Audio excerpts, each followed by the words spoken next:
Mungu anapeananga maagizo ambayo ya Mungu atishatishi watu, sababu ukiona watu wa vitisho ni watu wa witchcraft. Sasa Mungu hatumii uchawi, kwa maana watu wa vitisho ni watu wa uchawi. Kwa hivyo kama mahali unafanya kazi kuna watu wa vitisho, unajua huyu mtu, huyo roho ako ndani yake ni roho wa uchawi ama roho wa uganga. Wacha ile tunasema kamuti. Kuna uchawi ambao uko ndani ya watu. Hiyo kitu unaona mtu wako very controlling. Hata kutawala watu sana, dominating. Hiyo spirit ya manipulation. Hiyo yote ni mambo ya witchcraft, ya uchawi. Kwa hivyo Mungu hana uganga ama uchawi ndani yake. Anapeananga maagizo yake kwa njia rahisi. Na asemi mambo mengi. Lakini tunaona ya kwamba madhara ya kutotii kile Mungu ambacho amekifanya yanakuwa ni madhara ambayo ni mabaya. Tukaangalia the condition of man after the fall. Wakati mwanadamu alipoingia katika dhambi, kitu gani kilifanyika? Tunaona kuna kitu ambacho tunaweza ita the great controversy. Wakati Adam alipoingia katika dhambi, kaingia controversy ama mvutano ambao kuwa hapo. Kwa maana pale mwanzo mtu alikuwa ameumbwa vizuri, roho ameumbwa kwa sehemu vitatu. Hii sehemu ya roho ndio ilikuwa inatawala nafsi na inatawala mwili. Kwa sababu huyu roho wa mwanadamu ndio anawasiliana na Roho Mtakatifu na anawasiliana na Mungu, kwa sababu Mungu ni roho. Kwa hivyo wakati mtu aliumbwa, sasa huyo roho alikuwa anawasiliana vizuri na Mungu. Lakini wakati Adam alifanya dhambi, controversy ikaja ya kwamba huyu roho wa mwanadamu, human spirit, akapoteza nguvu yake. Mtani mwili ni mtumwa. Mwili anaweza kuwa mtumwa wa roho afanye mambo ya Mungu. Mwili anaweza kuwa mtumwa wa nafsi. Uzama katika nafsi yako kuna the mind, kuko na the emotions na kuko na will. Intellect yote, mambo yote, emotions ya hisia ya nini yako katika nafsi yako. Kwa hivyo wakati sasa roho ni kama alianguka, roho wa mwanadamu, sasa nafsi ikachukua nafasi, ikaanza kutawala mwili. Sasa mwili unatawaliwa na hisia za nafsi ya mtu. Hapo tuliangalia hiyo, then tukaangalia the nature of the Adamic curse. The nature, tukaangalia nature, tukasema ni laana ambayo ni inherited, tumeirithi. Laana ambayo ni ya kiroho katika mwanzo wake, tukasema ya kwamba ni laana ambayo inaingiza watu katika madhara. Then tukasema what the main manifestations of the Adamic curses. Tukasema Adamic curse inakuwa manifested ama inadhihirishwa kwa mifano kwa njia tatu. Njia moja ni internal manifestations, ndani yetu. Hii laana ya Adamu inadhihirika ndani yetu. Number 2, external manifestations, katika matendo ya nje pia laana inaonekana. Sitarudia kwa maana niliwapatia hizo point zote. Then number 3, tukasema ni spiritual manifestation. Hii laana ya Adamu inadhihirika katika hali ya kiroho. Inasema sirudi, kwa sababu naweza ingia kwa hiyo masomo ya last time kuweza kufanya review. Tunataka kuangalia evidences of the fallen nature of Adam. Evidences.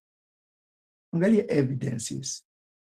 Wakati Adam alipoingia katika dhambi, ni mambo gani ambayo yanadhihirika?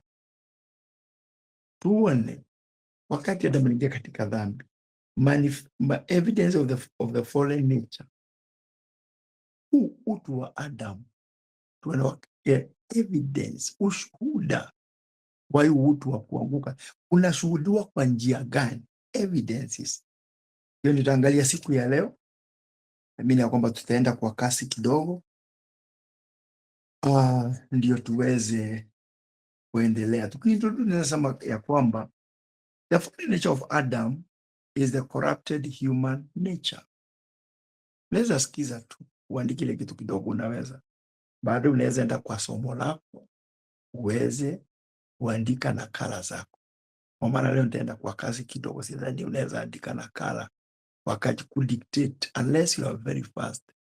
Ukafanya tukiita shorthand. Lakini kama hujafanya shorthand, unaweza kuwa na shida kuandika. Unaweza sikiza, uandike tu 2 points. Kwa hivyo sikiza vizuri. Nasema hivi: the fallen nature of Adam is the corrupted human nature that entered mankind after Adam sinned in the Garden of Eden. This nature is also called the Adamic nature, the sinful nature, or the flesh. It is the inner condition of man that makes him naturally inclined towards sin, rebellion, self-will, disobedience, and independence from God. Unasema wakati Adamu alifanya dhambi, kuna utu uliingia ndani yake ambao ndio tunaita Adamic nature. Huo utu wa Adamu ambao uliingia ndani yake ndio unaleta madhara yote katika maisha ya mwanadamu. Sasa tunataka kuangalia huu utu wa Adamic nature ama utu wa Adamu unadhihirika kwa njia gani katika maisha yetu. Ukisoma katika Romans 5:19 inasema, for by one man's disobedience many were made sinners. Kwa sababu ya dhambi ya mtu mmoja ambaye ni Adam, wengi walifanyika nini? Kwa wenye dhambi. Takuta kuangalia vile vile, by the obedience of one man, ulifikia wa mtu mmoja ambaye ni Adam wa kwanza. Kwa kutotii kwa Adamu wa kwanza, sisi wote tukafanyika wana dhambi, na kwa kutii kwa Adamu wa pili, sisi tukafanyika kuwa wenye haki, lakini itakuja baadaye. But for now tunasema kwa kutotii kwa mtu mmoja tulifanyika nini? Wenye dhambi. Romans 3:23, all have sinned and come short of the glory of God. Sisi wote, hakuna mtu ambaye anasema mimi sijafanya dhambi. Even 1 John chapter 1 verse 7, I think inasema, if we say we have no sin, we deceive ourselves and the truth is not in us. But if we confess our sins, he is faithful enough to forgive us our sins.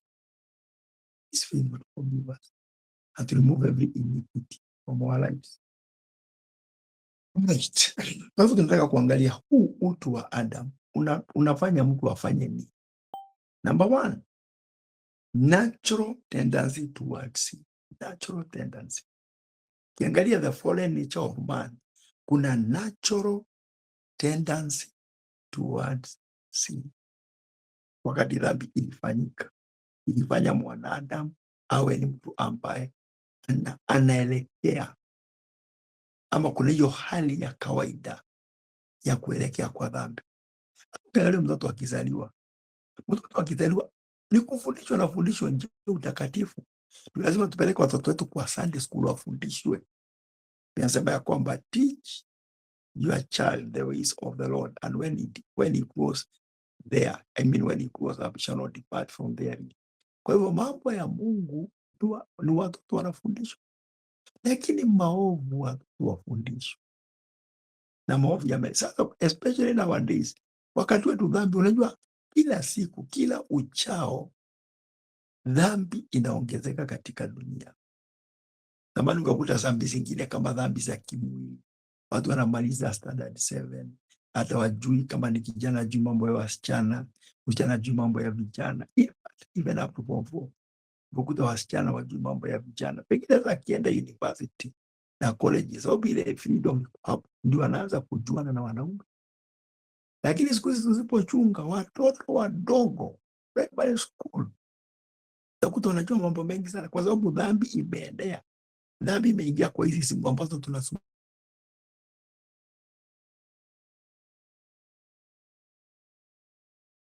Hakuna mahali wajui kwenda, and their mind mwanzo yuko very inquisitive.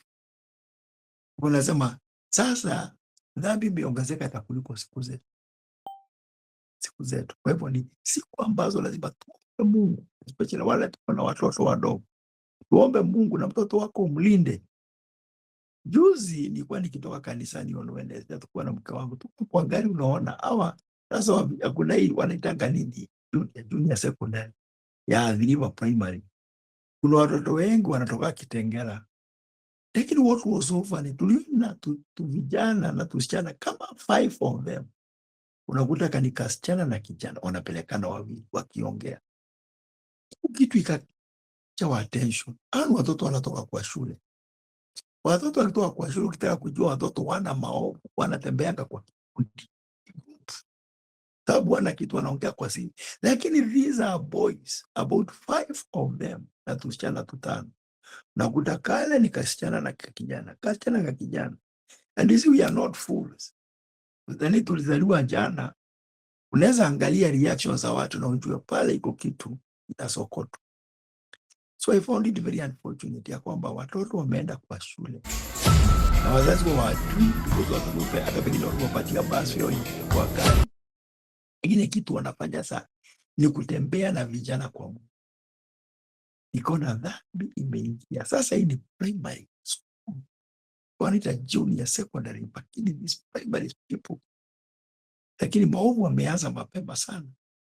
So kitu cha kwanza ambacho kilifanyika wakati Adam alianguka, there is a natural tendency towards sin. Hiyo hali ya kufanya dhambi. Unakuta tu dhambi yoyote, dhambi tu, natural tendency. For example, we are not born sinners, or we are not sinners by action only. We are born with a sinful nature. Hatufanyiki kuwa wenye dhambi kwa sababu tumefanya dhambi. Tunafanyika, tumezaliwa na hiyo ni cha utu wa dhambi. Tunastahili, hakuna mtu anahitaji. Unaweza piga mtu na shahidi, kwa shahidi. Unaweza mjambo kaanza kuambia ni kama uli njoroge, lakini in reality hakuna hiyo tendency ya dhambi ndani yake. Number 2, struggling with sin despite knowing better. Struggling with sin. Nakutia kwamba wakati mwanadamu aliingia katika Adam aliingia katika hiyo dhambi, alituletea hiyo hali ya kung'ang'ana na dhambi, ingawa unajua ya kwamba hii ni dhambi, sitaki kung'ang'ana nayo. Hii ni dhambi, unasema hii ni dhambi, nisifanyi dhambi, lakini kuna mng'ang'ano kati ya dhambi ya kufanya wema na kutofanya mema. The following condition manifest in everyday life through struggle to do right while falling into wrong. Tunaweza soma hiyo katika Roma chapter 7 verse 9 mpaka verse 24. Verse 9 inasema, for the good that I would do, I do not, but in spite of knowing better. Number 3, inner conflict between good and evil. Inner conflict between good and evil. Leta hiyo mung'ang'ano ule ndani. This is closely related with number 2. Inner conflict between evil and good. Romans 7:23 asema, but I see another law in my members. Tumesoma 7:18 lakini 23 asema, but another law. Romans 7:23, I see another law in my members, warring against the law of my mind. Mimi niko kwa kilasi. Wewe zima hiyo microphone yako.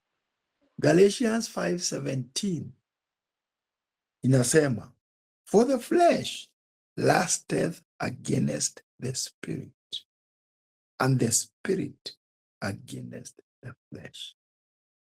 Hata kule utu wa ndani, the spirit. In King James inatumia the word lust, lakini if you use another version, tumia version nyingine, Romans 5:17, sababu hiyo word lust inaweza waletea shida kidogo. Tutumia another version, Romans 5:17, tukitumia NIV, for if by the trespass of the one man death reigned through that one man, how much more will those who receive God's abundant provision of grace and the gift of inasoma gani? That should be, I think hapa imekuwa vibaya. For the flesh lusteth. Hebu tuangalie mpaka verse 19. Verse 19, for just as through the disobedience of the one man the many were made sinners, so also through the obedience. I think there is something hapa. As angalia lasted. It is as right quote. Lakini sijui kama hiyo 17 sioni ikitokea vizuri hapo. Verse 17, for if by the trespass of one man. So this one we need to confess, to counter check. But this scripture is true. The flesh inavurutana na the spirit. The flesh and the spirit. The flesh and the spirit. They war against one another. So there kusema manifestations, sababu hatuna huo wakati. Hiyo number 3, inner conflict between good and evil. All right. Then tukija hapa number 4, domination of the flesh. Hii laana ya Adamu ileta mambo ya domination of the flesh. Niwaambia pale mwanzo, wakati mtu alipoumbwa, hakuwa anatawaliwa na mwili ama tamaa za mwili. Alikuwa anatawaliwa na roho wa Bwana, roho, the human spirit, ambaye alikuwa chini ya utawala wa roho wa Bwana. Lakini sasa wakati Adamu aliingia katika dhambi, tuseme after Adam's fall, the flesh began to dominate the spirit. Sikiza hiyo. Man became controlled by bodily desires, emotions, appetites, and worldly passions. After that, let me check what does King James say. King James. We need to confirm that word. Somebody should confirm for me that scripture. For the flesh lasted against the spirit. You can easily get it. Somebody there, check for me, confirm that scripture. Because the same scripture we are quoting here. After Adam's fall, the flesh began to dominate the spirit. Roho wa Bwana ilianza kutawala. Na anatawala kwa njia nyingi ambazo nikisoma hatuwezi maliza hili somo leo. The flesh became dominant. The flesh becomes dominant when the spirit is weak. I think in Galatians, you come and 5:6 inasema walk by the spirit. Yeah, it's Galatians. Galatians 5:17. Galatians, am I the one who's reading? Oh God, I'm the one who's reading the wrong scripture. Oh my, I'm reading Romans. The one who's reading Romans. Thank you very much. Nasoma Romans. Inanikanganya na shindo what is happening. So NIV Romans 5:17 nasema, for the sinful nature desires what is contrary to the spirit, and the spirit what is contrary to the sinful nature. So the sinful nature desires. Iwali inatumiwa King James lasted. It desires. And maybe nikitumia a very simple New Living Translation, inasema nini? Inasema the sinful nature wants to do evil, sikia hiyo, which is just the opposite of what the spirit wants. And the spirit gives us desires that are the opposite of all the sinful nature. It is true, there is that controversy. All right. Then number 5, you had a resistance to God. The Adamic nature, resistance to God. The fallen nature resists God's authority, God's word, correction. There's God's authority, God's word, God's voice. There's some correction, God's voice. Holy discipline.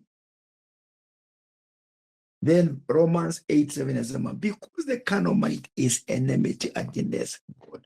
Romans 8:7. Utaona ya kwamba mtu wa kawaida hawezi tii mambo ya Mungu, because the natural man, hii tunaita the carnal nature, the Adamic nature, it is enmity to God. Haiwezi tii Mungu. Resistance to God. So then we are looking at Romans 8:7.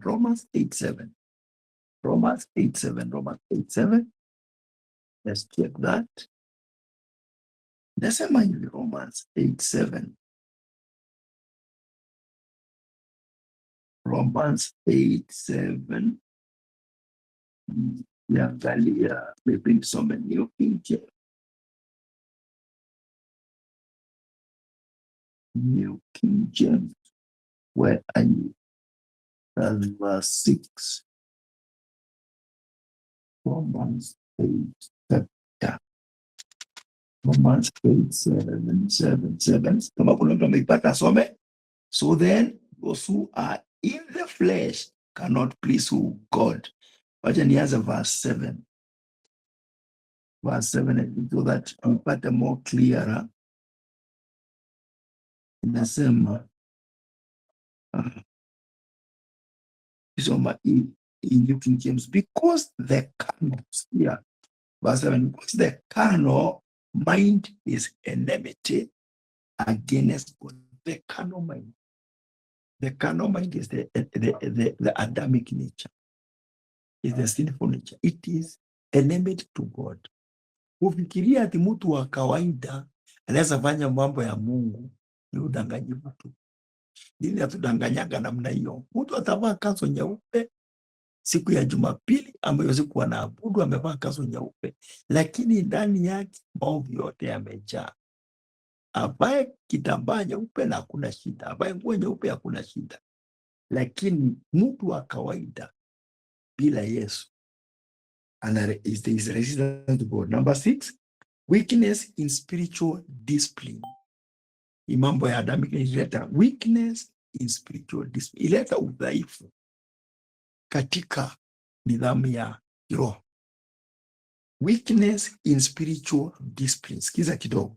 Another evidence of the fallen Adamic nature is weakness in spiritual discipline. Man may know that prayer, fasting, Bible study, holiness, fellowship are important, yet he struggles to remain consistent. Yeah. Weakness in spiritual discipline. Mungu anajua kwamba maombi ni ya muhimu, lakini utakaa wiki mzima, mwezi mzima hujaomba. Kusoma Biblia ni ya muhimu. Unaambiwa kama kanisa la Kristo kuadhiriwa, tunataka kuwa tukisoma 4 chapters every day na tuko na 24 hours, lakini unakuta watu wale wanasoma ni watu wachache kwa sababu ya hii manifestation. Kwa hivyo hata mtu akiokoka, that controversy is still there. Hiyo ndio sababu unahitaji to walk in the spirit, to be controlled by the spirit. If you walk by the spirit, you shall not fulfill the desires of the flesh. I think it's Galatians 5:16. All right.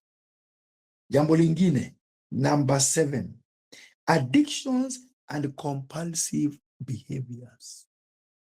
Addictions and compulsive behaviors. Ila inaleta addictions, ima unasikia addiction. Mtu addictions. Na kusikia watu ni watumwa wa dhambi, watumwa wa pombe, watumwa wa bangi, watumwa wa drug. Hata madaktari ambaye anakuandikia nakwambia wewe ukikunywa pombe tena utakufa. Unakuta madaktari wakunywa pombe. Na wengine ni walevi. Ni wameshikwa, ni watumwa wa pombe. Wengine ni watumwa wa sigara. Na yeye ndio anakuambia, anajua madhara yote, anaweza kukufundisha kutoka A mpaka B. Lakini kwa sababu hajaokoka, yeye akona addictions and compulsive behaviors. Tunasema the Adamic nature opens the door to bondage. Sin becomes more than it becomes more than an act. Sin becomes more than an act. It becomes a must. Hivyo ndivyo dhambi yote inavyoanza. Dhambi yote huanza as an act. Dhambi yote huanza kama kitendo. Unafanya mara ya kwanza, kama ni pombe, uje kunywa pombe, umeenda kwa padri unaambia asikunywe aka. Hii sio pombe, aka ni kawaini. Hata Yesu alitengeneza wine, wewe kunywa kawaini aka sio kabaya. Unakunywa hapo. Kunywa hapo unasikia kama kuchangamsha kidogo, kama utakuwa kwa mtaro, kanaweza kuchangamsha kidogo. Sasa kitemu unaweza nataka kale kawaini. Utaenda hivyo, itoka from an act iwe an addiction. Kwa sasa imekuwa your master. Kwa hivyo kila dhambi ambayo mtu anafanya inaanza na act. Baada ya dhambi inakuwa bwana wa your master. All right, number 8 Emotional instability. Emotional instability. The fallen nature also affects the soul. It produces instability in emotions, thoughts, decisions. Tulisema the spirit, the human spirit, is one that communicates with God. Is a center of communication with God. Because the soul is made up of the mind, the emotions, and the will. Na hapo ndio mambo yote yako sasa, mambo yote ya hisia, mambo yote ya penzi kufanya, nitafanya hivi ama sitafanya, mambo yote ya mawazo ipo hapo. Wakati Adam alifanya dhambi, alileta shida katika hisia zetu.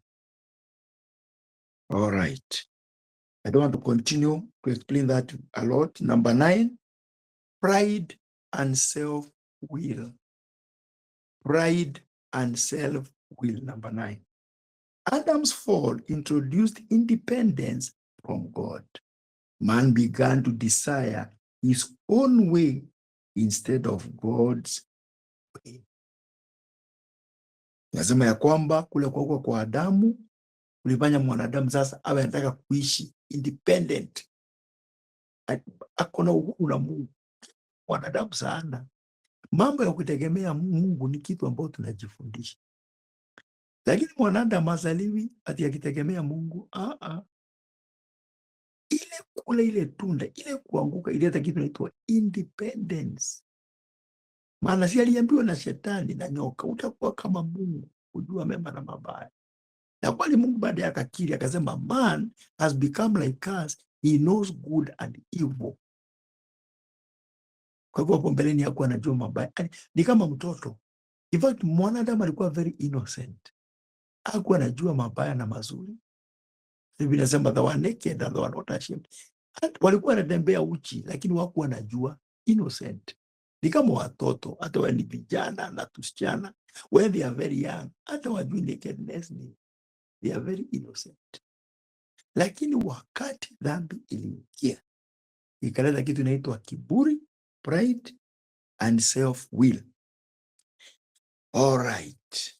Genesis chapter 3 verse 5. You shall be as gods. Ndio shetani aliwaambia.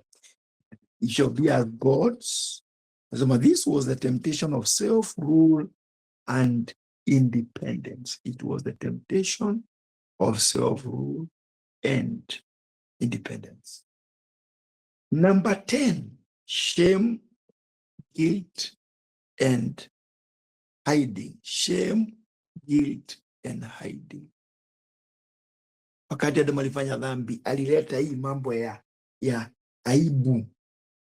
Mwanadamu hakuwa anajua aibu, guilt. Hakuwa anajua mambo ya na hakuwa anajificha. Unajua wakati hauna aibu, aibu ninafanyanga watu wajifiche, shame. Na pia hii hukumu, guilt. Wakati unasikia umehukumiwa ndani yako, unajificha. Haikuwa hapo. Kwa hivyo sasa ikaleta aibu, ikaleta hukumu na kujificha. After Adam sinned, he hid from God because of shame and guilt. Genesis 3 verse 8 to 10. Adam and Eve hid themselves from the presence of God. Walijificha kutoka wakati huo. Kutoka wakati huo mwanadamu anakaa amejificha kutoka kwa Mungu. Atafuti Mungu sana. Mungu ndio alikuja kutafuta mwanadamu. Kwa maana kutoka wakati huo sasa alijificha kutoka kwa Mungu. Yesu alikuja kututafuta, sio sisi tulitafuta Mungu. Dini inashanga watu kutafuta Mungu, lakini sio sisi Ukristo. Sio sisi tumetafuta Mungu. Mungu ndio ametutafuta, ametupenda na akamtoa mwanae Yesu Kristo kama mwokozi wa maisha yetu. Number 11, fear, uoga ama hofu. Fear. Before the fall, Adam had no samahani. Kwa hivyo, hii dhambi ya Adamu ilileta hofu. Genesis 3:10. I heard thy voice in the garden and I was afraid. Fear is one of the fruit of separation from God. Fear ni tunda la kutenganishwa na Mungu. All right, number 12, blaming others. Blaming others. Kulaumu wengine. Blaming others. Hii mambo ya kulaumu wengine haikuwa pale mwanzo. The fallen nature avoids responsibility. When God questions Adam, he blamed Eve. Eve blamed the serpent. Genesis 3:12-13. Adam blamed the woman, and the woman blamed the serpent. Hali ya blaming others ilianza na Adam. Hii hali ya kulaumu wengine, hakuna mtu isipokuwa ni Roho wa Bwana anafanya kazi ndani yetu, anataka kukubali makosa. Hata kama ni wale tumeoa, mume anataka kusema mke ndio ako na makosa, mke anataka kusema mume ndio ako na makosa. Wakati nilikuwa peke yangu sikuwa na shida, ulinipatia, ndio alinipatia tunda. Leo mwanamke akaulizwa, mbona ulifanya hivi? Akasema ni shetani. Ndio alifanya hivi. Hakuna yule ambaye alisema kama Daudi, nimekosa. Ndio Daudi anaitangwa a man after God's own heart, kwa sababu ni mtu alikuwa kukubali dhambi. All right, can somebody say amen if you're following? Number 13, spiritual dryness and distance from God. Spiritual dryness and distance from God. The fallen nature weakens man's desire for God. The fallen nature weakens man's desire for God. Instead of running to God, fallen man hides from God. As a spiritual dryness and distance from God.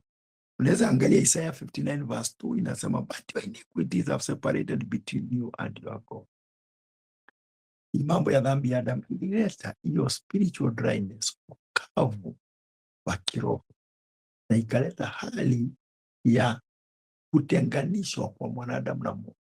Ile ukaribu ilikuwa, na angalia kila wakati dhambi ikiingia kila wakati inataka separation, whether it's between the husband and the wife, whether it's between children and the parents. Dhambi ikiingia kila wakati inaleta matengano. All right, number 14, works of the flesh. Ilaani Adam ileta works of the flesh.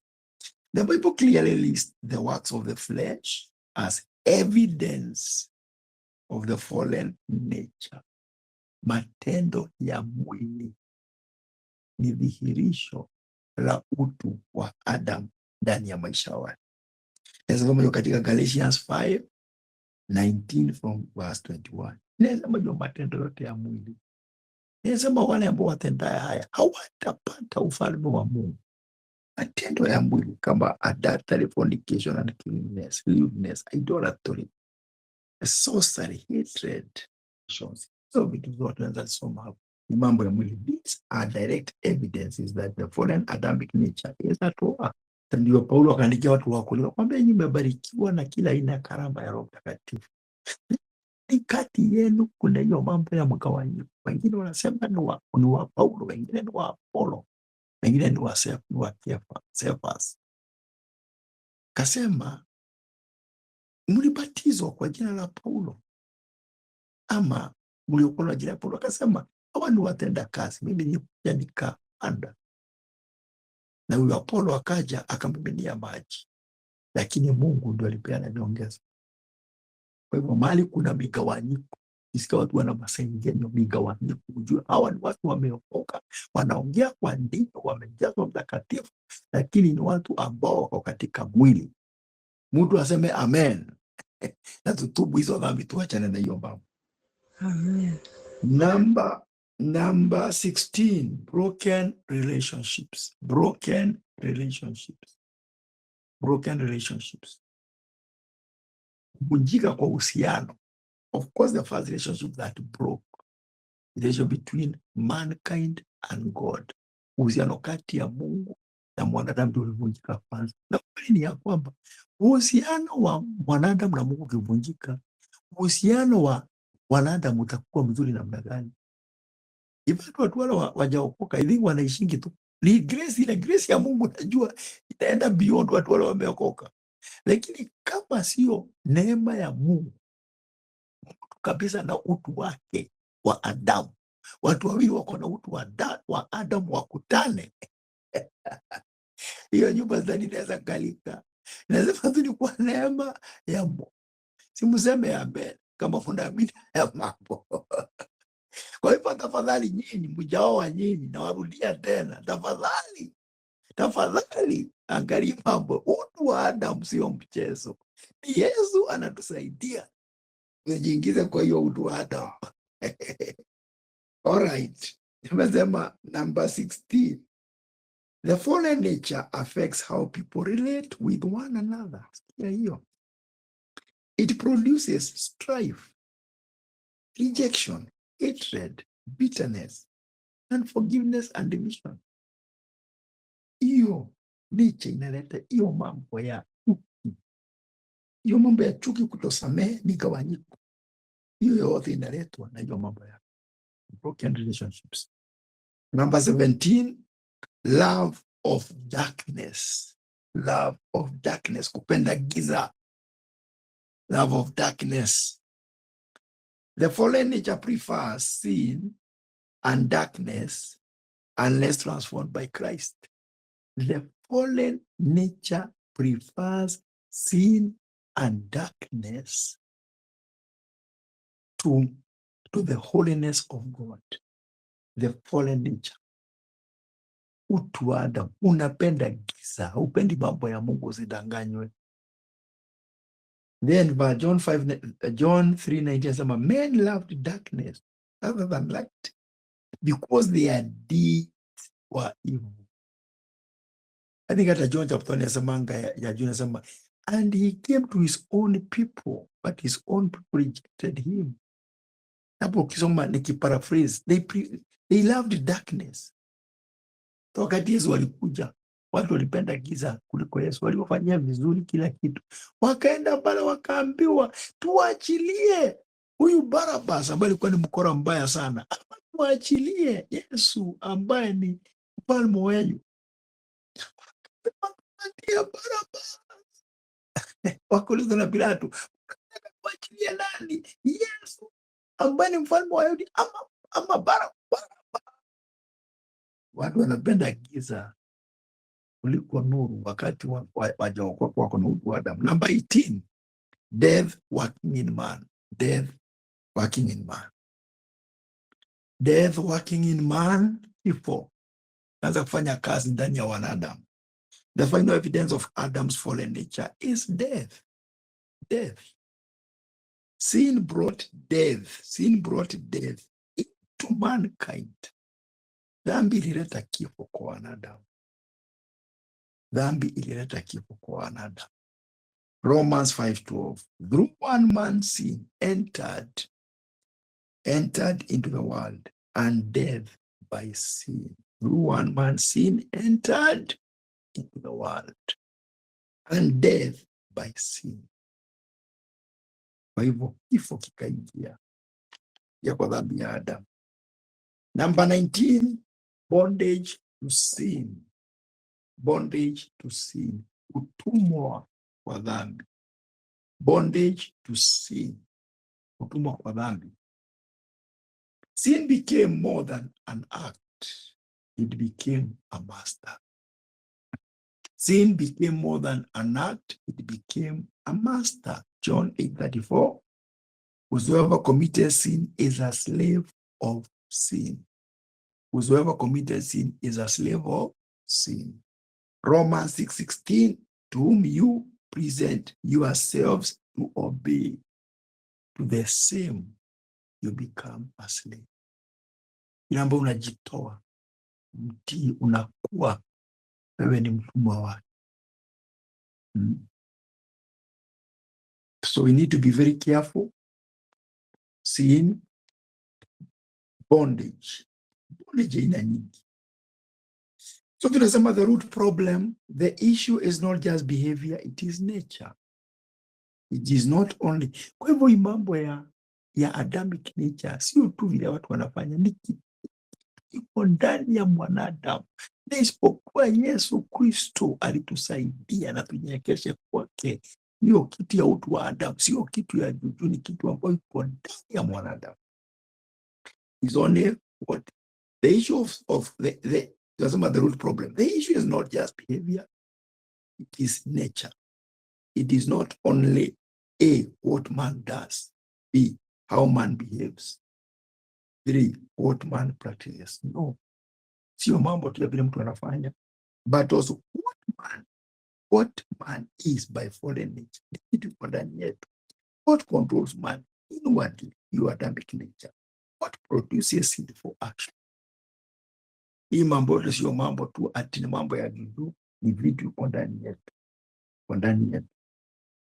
Then tunasema this is why laws cannot fix man. Sheria haisaidia mwanadamu. In fact, the Bible says law is good and it is holy. But law only serves the purpose to show us we are sinners. Sheria, kazi ya sheria ni mzuri na takatifu. Ile Moses alipewa ni mzuri na takatifu, lakini sheria inatusaidia tu kujua sisi ni wenye dhambi. Kwa maana nakwambia thou shall not commit adultery. Kwa hivyo ukifanya adultery, unajua kwamba ukifanya usherati, unajua nimefanya dhambi. Nakwambia usiwaidanganya, kwa hivyo ukidanganya unajua umefanya dhambi. Lakini hata baada ya kujua hayo mambo, usidanganye, usizi, usiibe, usifanye hivi, bado watu ni watumwa wa hiyo mambo. Kwa hivyo sheria inatusaidia tu kutuonyesha sisi ni wana dhambi na tunahitaji mwokozi ambaye ni Yesu. B, discipline alone cannot change man. Atupelekwa kiganjo miezi 6. Unapoa ni wanaitangwa disciplined forces, lakini akitoka na tukojea kwa barabara achukue pesa kwa watu. Number C, religion cannot solve the problem. Dini haiwezi tatua haya mambo, kwa maana dini inakuonyesha utafute Mungu. Ukitafuta Mungu na haki yako, haki yetu, our righteousness is like ragged clothes. Huwezi tafuta Mungu na haki yako, our righteousness, utakatifu wetu ni kama magunia yameraruka. Tafuta Mungu namna gani? Number E, education cannot remove the fallen nature. Masomo hizo ndio nimekuambia, madaktari, majaji, mawakili, mainjinia, madaktari wote wako gunia moja ya utumwa wa dhambi. Kama unaelewa, useme amen na tuseme waokoke kwa jina la Yesu. Watoke kwa utumwa, waokoke katika jina la Yesu. Masikatu katika hiyo gunia, lakini watu wako kikapu. Masikini, watu matajiri, watu kwa hiyo kikapu. Utakuta matajiri wanakunywa pombe, wanalewa, wanalala kwa mitaro. Masikini wanakunywa chang'aa na busaa, wanalala kwa mtaro na muratina. Kwa hivyo tofauti ni pombe tu wanakunywa, lakini wote ni kitu kimoja. Number E, human effort cannot produce salvation. Human effort, bidii yetu kama wanadamu inatupatia wokovu. Man needs a transformation of nature. Tunahitaji kubadilishwa kwa utu wetu, not just correction of actions. Watoto utafanya hivi tena, na ni vizuri hiyo kiboko inatupa mbovu kwa watoto, lakini wacha niwaambie, ile njia mwafaka ya kusaidia watoto wetu na sisi wenyewe ni kukaa ndani ya Yesu. Ndani ya Yesu, ingine yote inasaidia kufikia kiasi, lakini kuna mali huyu mtoto akuwa mkubwa, utashika ya wapi? Na amekuwa mkubwa kukuliko. Sasa unakashika, unatandika viboko, atakuwa mrefu kukuliko, utashika ya wapi? Ataenda college, amuko naye kwa nyumba. Kwa hivyo wacha tuweke neno la Bwana. Sema neno la Bwana, neno la Bwana, neno la Bwana. Tushangilie Bwana na tupokee Yesu, tupatie watoto wetu Yesu na neno la Bwana, ndio itawasaidia wakati hatuko pamoja nao. Man is a transformation of nature, not just correction of actions, which can only come through Jesus Christ. Romans 7:24. Romans 7:24. Tunaweza malizia hapo, Romans 7:24. Ukisoma from Romans 19 mpaka 24 ndio utapata hiyo hadithi vizuri hiyo hadithi. Lakini nikakuwa na Biblia yangu ya Kiswahili hapa niwasomee. Lakini 24 Romans 8:24 acha tusome, lakini vizuri ukielewa, utaka kuelewa vizuri soma kutoka 19. Romans 8:24, where are you?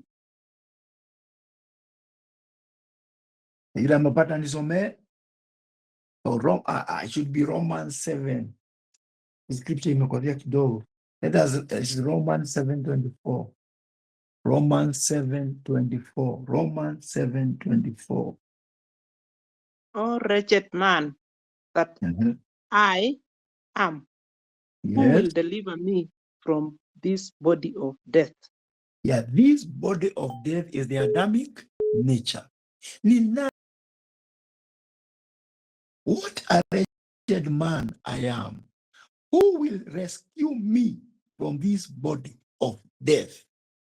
Then, of course, tukifikia hapo inasema verse 25.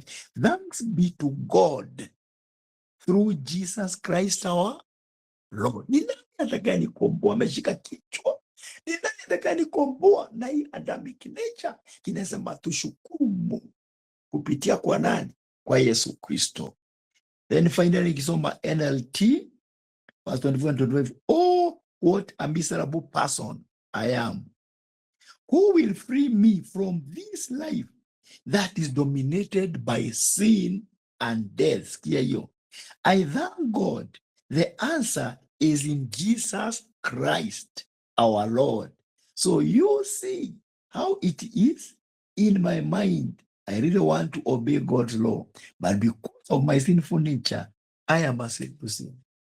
Usoma hiyo Romans chapter 7, utaona ya kwamba ile matarajio unatarajianga, pengine mume wako mke wako hajaokoka, unatarajia afanye mema, unajidanganya tu. Hata ile kidogo anafanya mzuri ni sababu ya maombi yako. Mwanadamu bila Yesu is wretched. Anataka kufanya mema, lakini mema anataka kuyafanya, anajikuta ameingia kwa dhambi. Kwa hivyo hii Adamic nature ni kitu kibaya, na tunatakiwa kuona Yesu alifanya namna gani ndio atukomboe. Can somebody say amen? Tunasema tunashukuru Bwana kuna tumaini, lakini bila Yesu, nje ya Yesu hakuna tumaini. Sisi wote ni wafungwa. Alikuja akaingia katika hizi laana 7, akaingia ndani, akafanyika laana, akazivunja. Ndio tulikuwa ndani ya Yesu. Tunaweza vunja hizi laana na tuziambie hauna mamlaka. Wewe laana wa utu wa Adam, wewe laana ya dhambi, hauna mamlaka juu ya maisha yangu. Hiyo ndio sababu tumekuja kwa hii class, kuambia hizo laana ambazo zimesikia ni za utumwa, zinafanya watu walie kama watoto. Tuziambie mimi niko ndani ya Yesu, hautanitawala tena. Mtu aseme amen. Hiyo ndio sababu tuko hapa. Hatuko tu hapa tujifundishe ati vile Adam alifanya na vile sisi ni watumwa. Tumeingia hapa kwanza tujifundishe utumwa wa hizi laana, alafu tujue vile Yesu amefanya. Yesu ametuondolea utumwa, na kama bado umeokoka na uko ndani ya utumwa wa tamaa za mwili na dhambi zingine zote, sasa ni wakati wa kugeukia hizi laana na kuziambia, mimi ndani ya Yesu, mimi ni mshindi, mimi nimekombolewa, mimi utanifunga tena. Hiyo ndio kazi ambayo tunaenda kuifanya katika hii masomo. Kama ujue maana ya deliverance, ndio deliverance ya kufundisha ukweli. Ndio sasa hiyo ukweli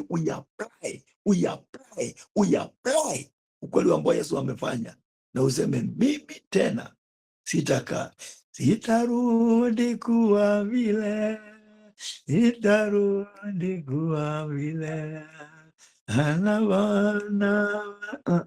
Sasa hiyo wimbo ya Chipalonza next time tuweze kuimba vizuri, kusaidia pastor. Amen. Basi Mungu awabariki sana, mwana usiku mwema, na Mungu azidi kuwafunua mawazo yenu, na tuone ya kwamba nje ya Yesu hakuna tumaini. Na wale ambao wanangojea Bwana, ngojeni Bwana, vijana na wasichana. Wewe mtu ambaye ameokoka, ambaye utu wa Adamu umevunjwa ndani yake, kwa sababu bila Yesu sisi ni watumwa. Mwenyezi Mungu awabariki sana na muwe na usiku mwema, na tuzidi kuombea darasa ya Mungu. The Lord bless you. Amen. Father, in the name of our Lord Jesus Christ, I thank you for this, my brethren. I commit them into your hands. Asante kwa sababu natufunulia utumwa wa Adamu, lakini Yesu Kristo Adamu wa pili amefunuliwa kuvunja hizi shida zote. Tumesoma karibu shida 20 na hizo ni zile tu tumesoma. Kuna shida zingine nyingi, lakini Yesu Kristo alifanyika hizi laana zote yazivunja ndani ya maisha yetu. Tunakuambia ni asanti kwa tumaini ambayo iko ndani ya Yesu. Hakuna mahali pengine. Sheria hizi kutusaidia, masomo hizi kutusaidia, kufundishwa dini hizi kutusaidia, lakini Yesu Kristo peke yake ndio msaada wetu. Tunakushukuru. Asante kwa siku leo mbele yetu. Tuomba ulinzi wako na wema wako na fadhili zako. Tusaidie tuweze kukutana kwa darasa wakati ujao. Tunakushukuru kwa maana nimeomba kwa jina la Yesu Kristo, na kila mtu anasema amen. Tushangilie amen, amen, amen, amen, amen, amen, amen.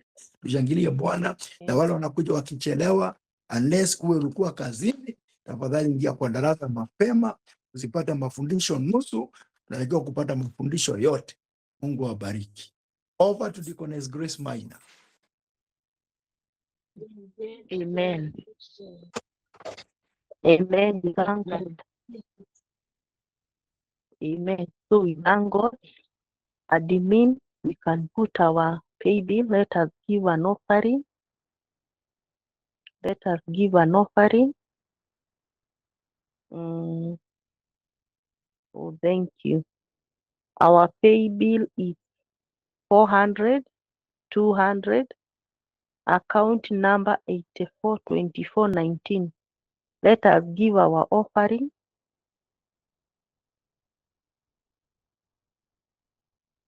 Yes, can we do it very fast? As we give, we can thumb up, meaning we have given an offering.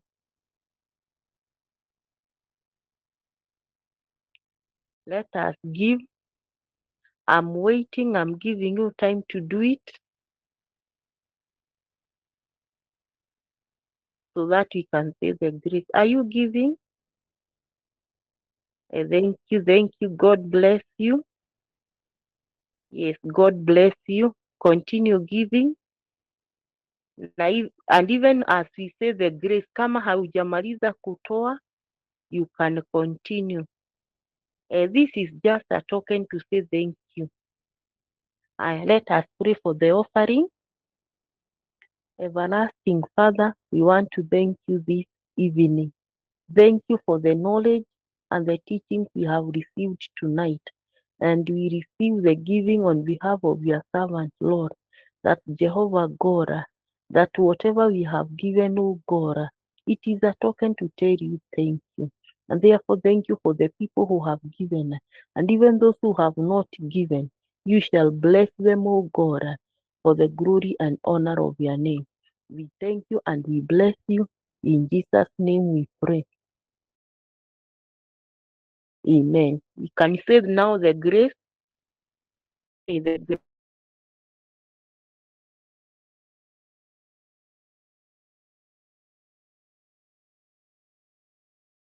Of the Holy Spirit, and for the next. Amen. Amen. Amen. God bless you. See you on Thursday on time.